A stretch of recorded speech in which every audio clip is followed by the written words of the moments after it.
Sir నమస్కారం sir. Sir గత కొన్ని రోజుల నుంచి కూడా అల్లు అర్జున్ గారి పైన సోషల్ మీడియాలో ట్రోలింగ్ జరగడం, లేకుంటే విష ప్రచారం జరుగుతుంది అని చెప్పేసి అనడం ఇవంతా కూడా చూస్తున్నాం. అంటే ఎందుకు అల్లు అర్జున్ గారి పైన ఈ విధంగా ట్రోలింగ్, విష ప్రచారం జరుగుతున్నాయి? ఒక ఆర్టిస్ట్ కూడా అల్లు అర్జున్ అభిమానుల్ని కొడతాడు, చిన్న చిన్న ఆర్టిస్ట్‌ని కొడతాడని చెప్పేసి ఒక ఇంటర్వ్యూలో స్టేట్మెంట్ ఇవ్వడం, ఇదంతా కూడా కాంట్రోవర్సీ క్రియేట్ అవుతున్నాయి సార్. అల్లు అర్జున్ గారిని టార్గెట్ చేస్తున్నారా? అసలు ఎవరి విష ప్రచారం చేయిస్తున్నారని చెప్పేసి ఆయన అభిమానులైతే ఒక కంగారులో, కన్‌ఫ్యూజన్‌లో ఉండడం చూస్తున్నాం. మరి దీని వెనక ఎవరున్నారు? ఏం జరుగుతుంది అల్లు అర్జున్ గారికి? మీరేం చెప్తారు sir? Allu Arjun mega family నుంచి బతికిస్తుంది ఆయన అభిమానులు లేడు అనేది గత కొంతకాలంగా ఎస్టాబ్లిష్ ఒక వార్త, ఒక నేరేటివ్ ని ప్రజల మనసులో గుర్తించుకోవాలి, ప్రేక్షకుల మనసులో గుర్తించడానికి ఒక ప్రయత్నం జరుగుతోంది. దానికి సంబంధించి అన్ని వలస ఒక క్లారిఫికేషన్ ఇచ్చే ప్రయత్నం చేశారు. స్పీక్ లో ఆయన వేరే సినిమా ప్రమోషన్ లో ఒక ఈవెంట్ లో పాల్గొన్న సందర్భంలో ఆయన మాట్లాడుతూ ఒక క్లారిటీ ఇచ్చారు. ఏంటంటే సినిమాలు ఎవరి ప్రయాణంలో వాళ్ళు ఉన్నారు, అయితే ఇష్యూ వచ్చినప్పుడు ఒకరికొకరు ఎలా సపోర్ట్ చేసుకుంటారో నాకు తెలుసు అన్నారు. అది వాస్తవం. అంటే ఇష్యూ బేస్డ్ గా వాళ్ళు ఏదైనా ఇబ్బందులు ఉంటే, ఒక ఫ్యామిలీకి ఇబ్బంది వస్తే ఇంకో ఫ్యామిలీ ఖచ్చితంగా ఆడుకోవడానికి వస్తుంది. ఇది వాస్తవం. దీంట్లో పెద్ద అభిప్రాయాలు ఉండాల్సిన అవసరం లేదు. రెండోది, అనవసరమైన స్పెక్యులేషన్స్ ఎక్కువ వస్తున్నాయి అల్లు అర్జున్ గురించి అనేది కూడా మాట్లాడారు. అందులో ప్రధానంగా మాట్లాడేది ఏంటంటే షూటింగ్కి సంబంధించి అల్లు అర్జున్ పాట చాలా తప్పుగా ఒక 10 మ్యాక్సిమం మెజారిటీ భాగం అతనే ఉంది. సన్నివేశాల చిత్రీకరణ ఉంది. ఆయన ఇతర సినిమాల్లో బిజీగా ఉండటం, ఈ డేట్స్ కేటాయించడంలో కొంత తడబాటు జరుగుతుంది, క్లాష్ వస్తుంది. ఆ క్లాష్ సంబంధించిన క్లారిటీ వచ్చిన తర్వాత, అది క్లియర్ చేసిన తర్వాత అర్జున్ అలాగే డెడికేటెడ్ గానే ఉన్నారు కాబట్టి అతను పిలవాలి. అందుకని అది కంప్లీట్ అయ్యే వరకు ఇప్పుడు వెకేషన్ ఇచ్చాడు. ఆ వెకేషన్ సందర్భంగా ఆయన కొంచెం ఘటన సిచ్యువేషన్ బాగా వెళ్ళాడు. ఇది పెరుగుతుంది కదా అనేటువంటి ఉద్దేశంతో, అంతే తప్ప ఆయన గడ్డం తీసుకుని సినిమాకి టైటిల్ పెట్టాడు అని ప్రచారం చేస్తున్నాడు. ఇది ఇంటెన్షన్ కూడా చేస్తున్న ప్రచారం అని చెప్తున్నాడు. ఇంటెన్షన్ కూడా ఎవరు చేస్తారు ప్రచారం అనేది చేస్తుంది. ఈ ఇంటెన్షన్ ఎవరు ఉంది, ఈ వెనకాల మెగా ఫ్యామిలీ ఉంది అనేది ఇంకొక కాన్ఫిడెన్స్ వాంటెడ్ గా అటెంప్ట్ జరుగుతుంది. ఇతను పాన్ ఇండియా మార్కెట్ లో ఒక కొంచెం హాట్ టాపిక్ గా మారుతున్నాడు, హాట్ ప్రాపర్టీగా మారుతున్నాడు. అక్కడి నుంచి అతన్ని దించాలి అంటే ఆ సీట్ నుంచి అతను దించడం కోసం జరుగుతున్న కార్యక్రమం ఇదంతా అనేది. ఇలా రకరకాల కాన్స్పిరసీ థియరీస్ నడుస్తున్నాయి. ఇదంతా కూడా పబ్లిసిటీకి ఉపయోగపడుతుంది అనుకుంటాడు. మైత్రి మూవీ మ్యాటర్స్ మంచిగా బస్సు వ్యక్తి నడుస్తుంది మన సినిమా మీద. ఈ సినిమా ఉంటుందా ఉండదా, దీనికి పార్ట్ 3 ఉంటుందా ఉండదా, రకరకాలు మాట్లాడుతున్నారు. చర్చలో ఉండటం అనేది మంచిదే అనే ఉద్దేశంతో వాళ్ళు ఎవరు కూడా అధికారిక సమాచారం ఇచ్చే ప్రయత్నం చేయట్లేదు.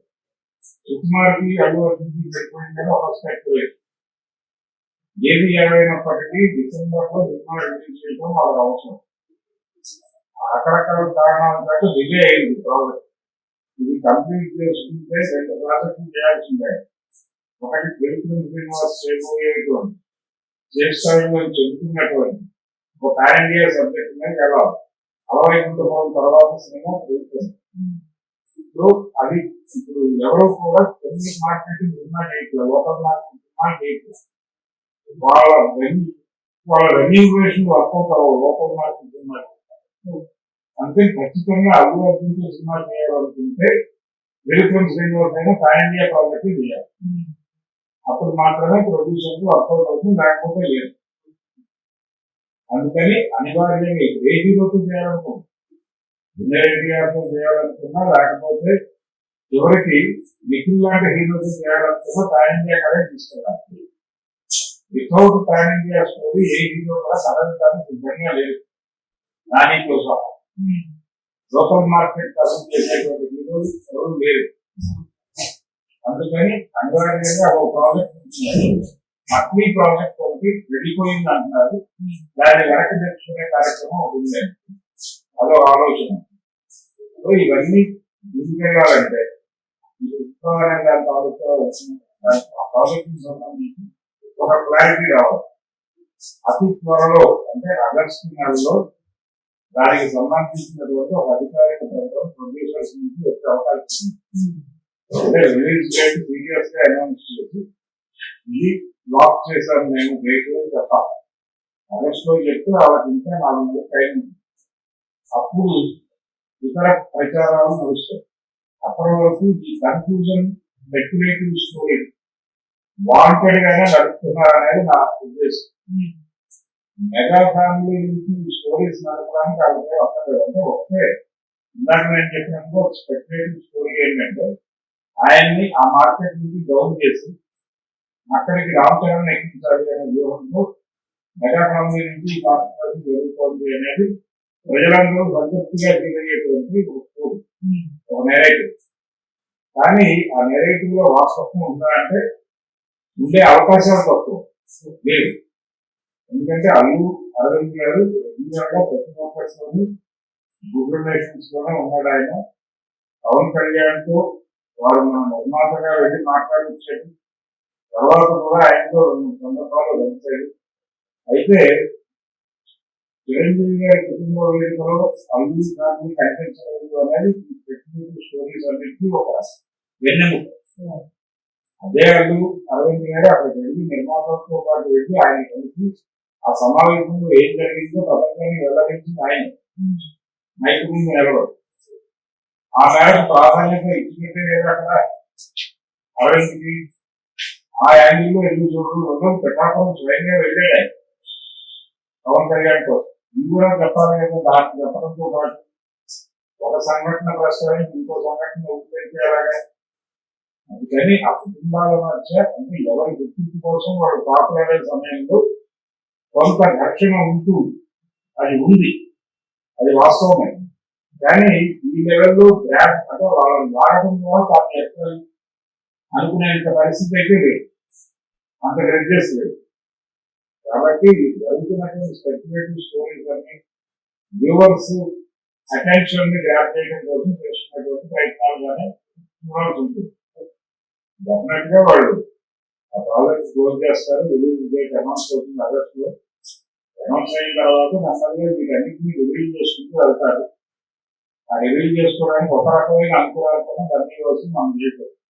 ఒకరికాయ చెప్పాడు ఇంకొక 6-10 రోజుల్లో ఈ మంత్ అయిపోతే ఆగస్టు వదిలేసింటారు. Actual date August 15. ఆ డేట్ వదిలేసుకున్నారు. వదిలేసుకుంటే వేరే సినిమా ల్యాండ్ అయింది. ఏది కన్నప్ప ల్యాండ్ అయిన అవడానికి ముందు ఆ ప్లేస్ లో తీసుకున్నారు. సో ఇప్పుడు అధికారికంగా ఆగస్టులో ఒక ప్రకటన చేయాల్సిన బాధ్యత అవుతుంది. అది వస్తుంది. ఆ 4 months నమ్మకం సినిమానే ప్రమోట్ చేస్తూ రిలీజ్ చేసుకుంటారు. ఆ రిలీజ్ జరిగే వరకు ఈ స్టోరీస్ పూర్తిగా ఉంటాయి. అంటే సినిమా పరంగా దాడి ఓకే, కాకపోతే అల్లు అర్జున్ పర్సనల్ గా కూడా అంటే ఆయన క్యారెక్టర్ పైన కూడా దాడి చేయడం చూస్తున్నాం. అంటే అందులో భాగమే ఇప్పుడు ఆ మాట్లాడుతున్నది ఎవరు? ఆర్టిస్ట్ ఏ గ్రూప్ తో ఉన్నాడు? అభిమానులు కొడుతున్న వాళ్ళతో బయటకు కావాలని వస్తుండే కదా. ఇప్పటికీ ఆయన వస్తుంటే నిజంగానే లేదు ఇంకో విమర్శ ఉంది అతని మీద. అతను ఏరగంటగా బిహేవ్ చేస్తాడు ఇవన్నీ. అది ఈ పార్టీకి ఎప్పుడో బయటకు వచ్చేయాలి. ఇప్పుడు మాత్రమే ఎందుకు వస్తున్నాయంటే అది కూడా దాని కూడా వ్యూహం ఉంది. అంటే ఒక అటెన్షన్ అతని వైపు డైవర్ట్ చేయటం, అల్లు అర్జున్ వైపు అటెన్షన్ డ్రైవ్ చేయడం. ఈ డ్రైవ్ చేయటం అనేది పాజిటివ్ గానే వాళ్ళు ఉపయోగపడుతుంది.